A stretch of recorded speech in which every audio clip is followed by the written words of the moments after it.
Bon alors aujourd'hui, je vais vous présenter une astuce qui est totalement contre-intuitive et qui va personnellement changer complètement ma façon de prompter sur Midjourney, donc j'imagine que ça sera également le cas pour vous. C'est vraiment un petit détail mais qui fait toute la différence, donc on va voir ça, je vous montre ça sur mon écran, c'est parti. Juste avant de commencer, j'ouvre une petite parenthèse pour vous rappeler que je viens de rouvrir les portes de ma formation, donc BD IA, qui vous permet de créer une BD ou un manga avec Midjourney, donc vous avez jusqu'à ce soir minuit pour bénéficier d'une offre qui est hyper intéressante, donc si ça vous intéresse, c'est le premier lien en description, je referme la parenthèse et on passe tout de suite sur Discord. Alors, ce fameux détail qui change tout, à quoi il sert? Alors, il va notamment vous servir à réussir vos pannes, donc on va revoir ensemble évidemment ce que c'est, mais pas seulement, ça va aussi vous aider sur Lean Painting, puisque c'est un sujet qui revient souvent, c'est une question qu'on me pose souvent. Juste pour rappel, les pannes, qu'est-ce que c'est? Donc en fait ce sont les flèches directionnelles que vous voyez en dessous des images qui ont été upscale, et en gros ça vous permet, si vous cliquez sur la flèche de gauche, d'inventer la suite de l'image sur la gauche, si vous cliquez sur la flèche du bas, ça vous permet d'inventer la suite de l'image vers le bas, etc. etc.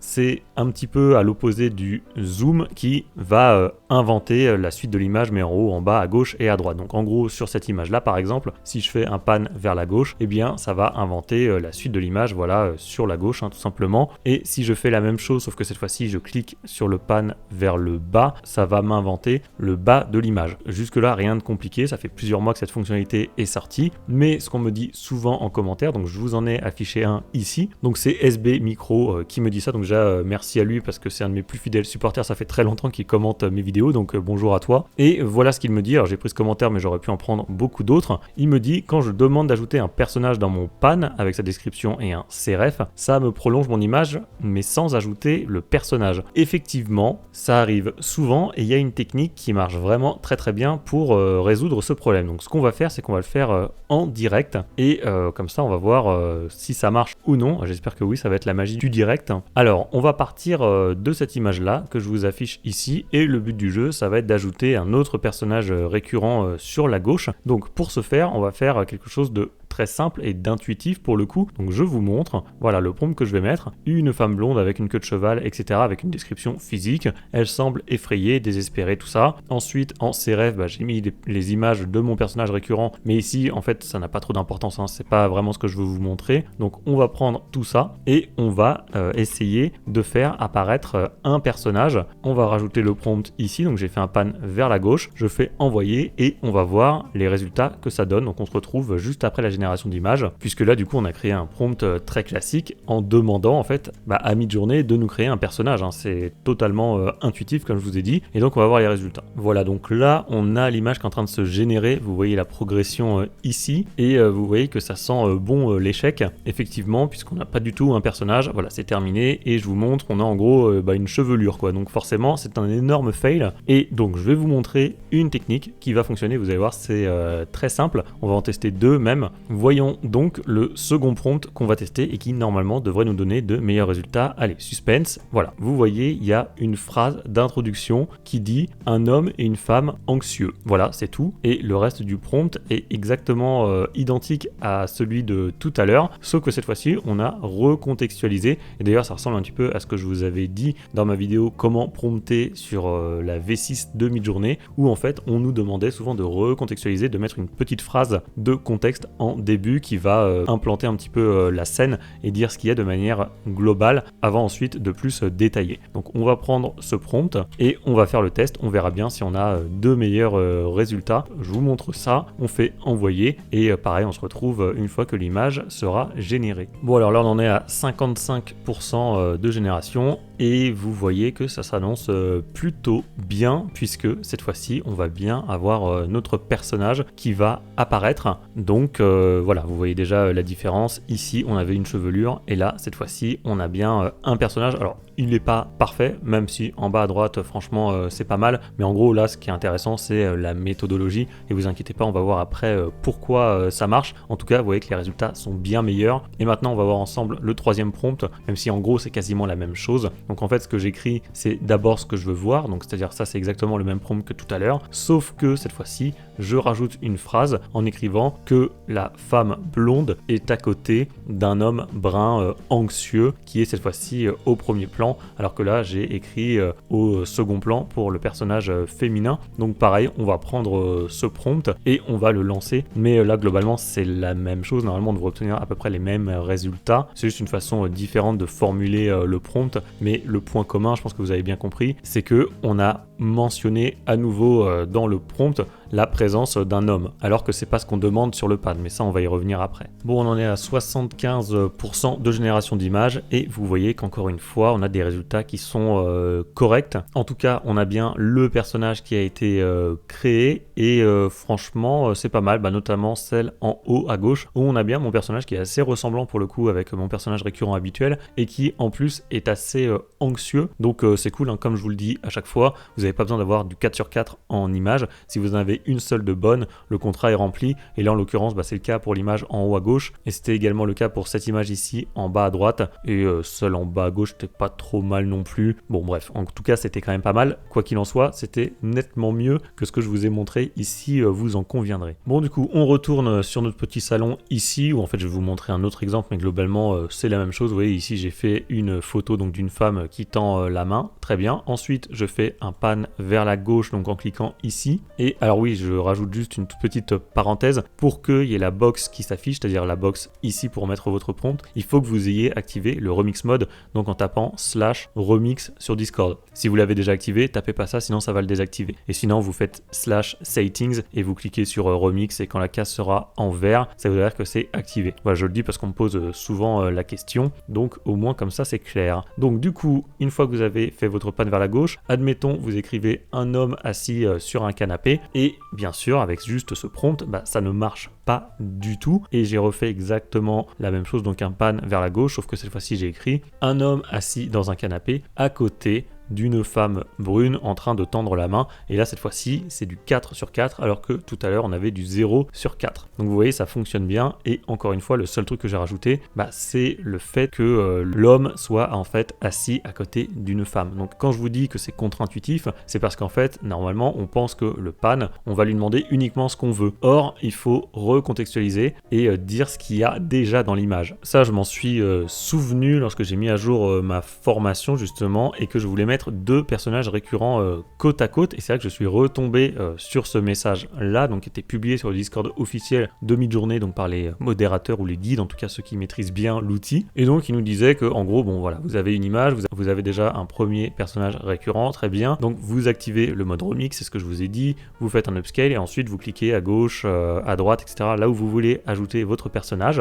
et à la fin vous voyez en gras il y a marqué le nouveau prompt doit setup en fait l'entièreté de l'image, donc en fait doit décrire un petit peu l'entièreté de l'image et ne pas seulement ajouter le personnage. Et là ils nous mettent un exemple ici entre guillemets en fait d'une phrase d'introduction où ils nous disent deux personnages se tiennent dans une forêt, enfin je crois que c'est ça ce que ça veut dire. Bref, vous voyez, c'est une petite phrase qui va contextualiser un petit peu le tout, et c'est quelque chose qui est répété au moins 3 fois il me semble. Donc si je retourne sur le tuto, voilà, vous voyez même ici en gras ici, l'étape que la majorité des gens oublient, c'est la première chose, c'est de mettre un petit bout de prompt qui va faire un état des lieux en fait de l'image en décrivant les deux personnages. Vous voyez ici c'est écrit en gros, alors la traduction je vous la fais en live, elle est un petit peu dégueulasse, mais en gros c'est ce que ça veut dire. Et ici également c'est noté, pensez bien à ajouter le petit promptlet, alors ça c'est un mini prompt si j'ai bien compris à chaque fois, qui va contextualiser l'image, en gros c'est ça, et vous l'avez ici ce petit promptlet.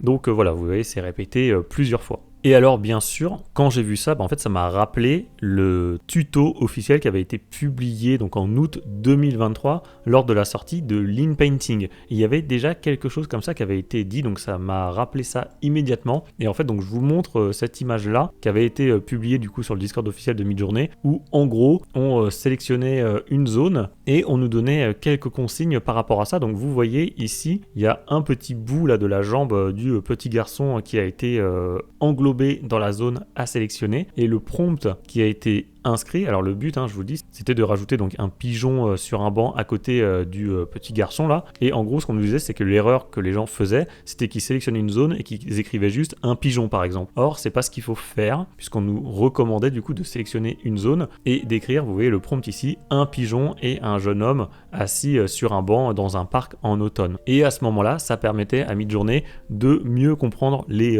proportions et donc d'ajuster la taille du pigeon. Donc ça, c'est ce que nous expliquait en fait ce schéma. Alors il y avait d'autres explications que je vais vous résumer assez rapidement en 3 points. Donc je vais vous lire ce que j'ai écrit. Pour réussir votre inpainting, le but c'est donc de sélectionner un petit échantillon d'un autre personnage ou d'un objet pour aider Midjourney à mettre à l'échelle ce qu'il doit créer. Donc c'est ce que je vous ai montré avec le pigeon où la personne en fait sélectionnait un tout petit bout de la jambe du jeune garçon. Donc ça aide Midjourney à mettre à l'échelle ce qu'il doit créer. Évidemment, il faut trouver un juste milieu pour pas trop modifier l'élément déjà existant. Parce que si par exemple vous prenez tout le corps du jeune garçon, eh bien ça va être un petit peu le bordel, vous allez avoir un pigeon difforme. Donc il y a un juste milieu à trouver évidemment, mais ça je pense que vous l'avez déjà expérimenté. Ce qu'on nous explique également, c'est que lorsqu'on fait donc un vary region donc de l'inpainting, Midjourney ne prend pas seulement en compte la zone sélectionnée, mais bien l'ensemble de l'image existante. Donc ça c'est assez logique. C'est d'ailleurs pour ça que Midjourney garde le même style lorsque vous faites de l'inpainting. Et donc pour aider encore plus Midjourney, rajouter du contexte dans votre prompt et pas seulement ce que vous voulez voir apparaître. Donc ce que j'écris ici, et c'est pour ça que ça rejoint ce que je vous ai dit avec le pan précédemment, donc que les deux fonctionnalités sont un petit peu liées, c'est le même fonctionnement. Du coup voilà, décrivez la scène dans la globalité. Ça ce sont vraiment les choses que vous devez retenir et qui vont vraiment changer votre manière de prompter lorsque vous faites soit de l'inpainting, soit des pans. Et juste évidemment, un Midjourney repart de l'existant, c'est assez logique, mais ça vous le saviez déjà. Par exemple sur cette image là, si je fais un pan vers la gauche, et évidemment il va garder le même style et il va repartir de ce qui existe déjà, donc il va nous inventer la suite de notre personnage derrière, vous le voyez ici. Donc ça c'est évident, mais c'est juste pour vous illustrer que effectivement Midjourney ne part pas de rien, il se sert évidemment de ce qui existe déjà, donc que ce soit pour le pan ou pour l'inpainting. Pour illustrer tout ça, j'ai envie de vous montrer un autre exemple. Ça c'était sur mon petit film là que j'avais créé de mon personnage dans une salle de sport